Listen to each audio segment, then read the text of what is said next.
कणकवली उपजिल्हा रुग्णालयात उपचारासाठी ऍडमिट न करता केवळ गोळ्या आणि औषधं देऊन घरी पाठवलेल्या राजेंद्र बळीराम गावडे वय 53 वर्ष राहणार वागदे डनगळवाडी यांचा घरी गेल्यानंतर मृत्यू झाल्याची धक्कादायक घटना आज शुक्रवारी घडली। या प्रकारामुळे संतप्त झालेल्या ग्रामस्थांनी रुग्णालयात धाव घेतली। राजेंद्र यांच्या प्लेटलेट्स कमी असताना देखील त्यांना ऍडमिट का करून घेतला नाही असा संतप्त सवाल करत उपजिल्हा रुग्णालयातील डॉक्टरांना यावेळी धारेवर धरण्यात आलं। राजेंद्र गावडे यांच्या मृत्यूस कारणीभूत असणाऱ्या डॉक्टरांवर कारवाई होत नाही आणि नुकसान भरपाई मिळत नाही तोपर्यंत मृतदेह ताब्यात न घेण्याचा इशाराही यावेळी ग्रामस्थांनी दिला। या घटनेमुळे उपजिल्हा रुग्णालयातील वातावरण तणावपूर्वक बनले होते। राजेंद्र गावडे यांची प्रकृती ठीक नसल्याने ते गुरुवारी सायंकाळी उपचारासाठी कणकवली उपजिल्हा रुग्णालयात आले। तिथं डॉक्टरांनी तपासणी करून त्यांना उद्या रक्त तपासणी करण्यासाठी या असं सांगितलं। परत रुग्णालयात आले असता त्यांना काही चाचण्या करायला सांगितल्या। यात रक्तातील प्लेटलेट्सची संख्या 36,000 एवढी आढळली। त्यांचा रक्तदाबही कमी झाला होता। तरीही केवळ गोळ्या लिहून देऊन तेथील डॉक्टरांनी राजेंद्र यांना घरी जाण्यास सांगितलं। मात्र घरी गेलेल्या राजेंद्र यांना अस्वस्थ वाटू लागलं। त्यामुळे कुटुंबियांनी त्यांना पुन्हा रुग्णालयात उपचारासाठी आणलं। मात्र तपासणीअंती त्यांचा मृत्यू झाला। या घटनेची माहिती समजताच वागदे गावातील ग्रामस्थांनी उपजिल्हा रुग्णालयात धाव घेतली। राजेंद्र यांना ऍडमिट करून न घेणारे ते डॉक्टर कोण होते असा सवाल यावेळी ग्रामस्थांनी केला।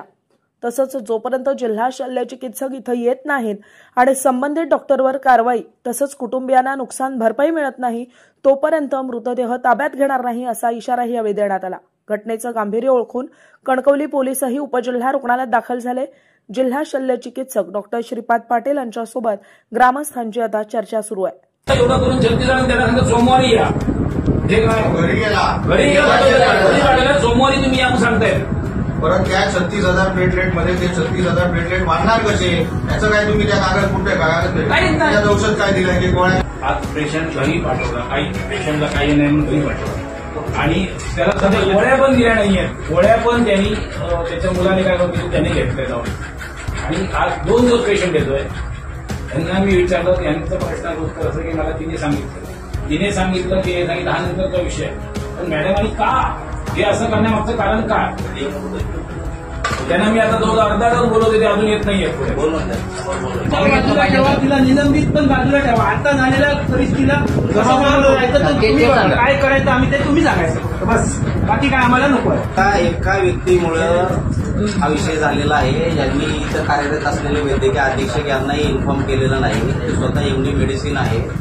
पेशंट हा वास्तविक पाहता ऍडमिटच करणं गरजेचं 100% ऍडमिट करायचं क्रिटिकल केअर होती त्याची त्याला ऍडमिट करणं गरजेचं होतं त्याला ऍडमिट नाही केलं। मी काय म्हणतो सर त्यांना असं का वाटलं की यांना इन्फॉर्म न करणं एवढं का वाटलं काय प्रॉब्लेम काय आहे किती ऐकत नाही कशासाठी ऐकत नाही की डॉक्टर की तुम्ही सांगितल्यानंतर ते येत नाही तसं नाही तरी तुम्ही पेशंटला पेशंट मेलाय ना पेशंट मेला पेशंट सिरियस असेल तर ठीक होता आजपर्यंत पेशंट मेलाय तो मग काय म्हणजे तुम्ही इतकं अलगदपणाने एखाद्याच्या जीविताशी खेळताय तुम्ही जीवाशी खेळताय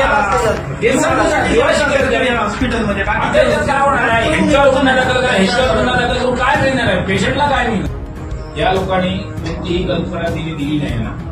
पेशंट काल आला रात्री आला तरी त्याला ऍडमिट केलं नाही। तुमच्या त्या डॉक्टरनी सगळं डिटेल्स त्याच्यावर लिहिलंय की बाबा याची अशी कंडिशन आहे अमुक आहे करून सगळं त्या केसमध्ये जी काही मला माहिती मिळाली त्याप्रमाणे जर समजा त्या केसमध्ये कुठेही दोषी आढळला तो डॉक्टर चौकशी समिती नेमल्यानंतर तर त्याच्यावर कठोर कारवाई केली तर चौकशी तो आढळेल न आढळेल हा प्रश्न नंतरचा आहे।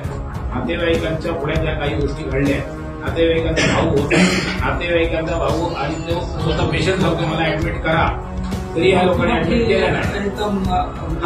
बरं हा नाही तो सांगतोय मला चालायला जमत माझी शक्य नाही त्याला एवढंही परत सांगितलं गेलं त्यांच्या भावाने पण आता सांगितलं त्याने एवढं सांगितलं तिथे की नाही तुम्ही आता ओके काय नाही तुम्ही जावा आणि सोमवारी या आणि पेशंट घरी गेला आणि मेलाय तो लगेच घ्या बरं असंही नाही 8 तासांनी मेला 8 तासांनी नाही मेला लगेच म्हणजे रात्री ज्यावेळी आला त्याने 60-110 ब्लड प्रेशर होता कागदावर नको त्याला पेपर ही लोक यांची परिस्थिती नाही, ही मोलमजुरी करतात आणि जगतात अशी यांची परिस्थिती आहे.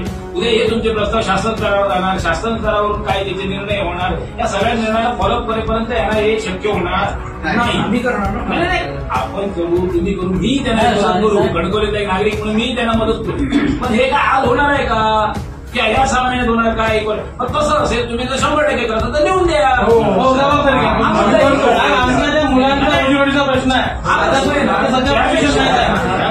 2 मुलं आहे, एक मुलगी 8वीत आहे, 7वीत आहे, मुलगा आहे. त्यांनी आता काय करा, हा कलर काम करायचा, शेती कुठेतरी करायचं आणि हे करायचं, त्याचा उदरनिर्वाह कसा होणार? म्हणजे बायको याचा काय करायचं सांगा. साहेब एकदा तुम्ही याच्यात कारवाई करून यांची फोटो भरणार नाही, ही पूर्ण आरोग्य केंद्रीय जबाबदारी आहे. कारण ती कुठची डॉक्टर मॅडम डिस्चार्ज देतात तेव्हा जो वरिष्ठ अधिकाऱ्यांना त्याची कल्पना नको. काल पेशंट आला 50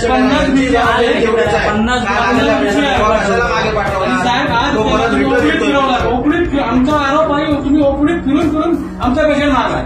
सकाळी याला ब्लड दिलं, त्याला बाहेर बसून तडका होता, 11:30 पर्यंत ठेवला आणि साहेब तुमच्या समोर